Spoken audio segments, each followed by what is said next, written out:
រៀងឥតចោមបាយរៀងអាយុវែ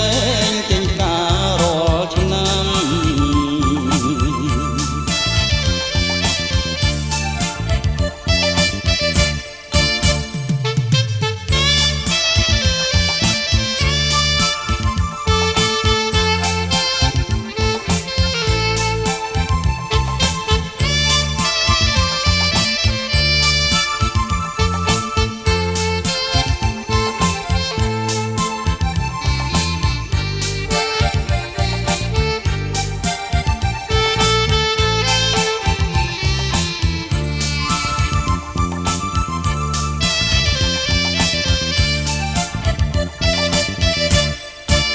ត្រួយរៀងលោះហើយអូនណាយបែងចង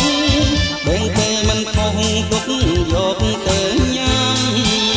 ត្រួយរៀងលោះហើយអូនណាយបែងចងបែងទេមិនខុសទុកយកទៅញ៉ាំពេលរៀងចេញត្រួយម្ចាំងរៀងសូមផ្ដាំស្រីណាបានញ៉ាំគូព្រេងបងហើយ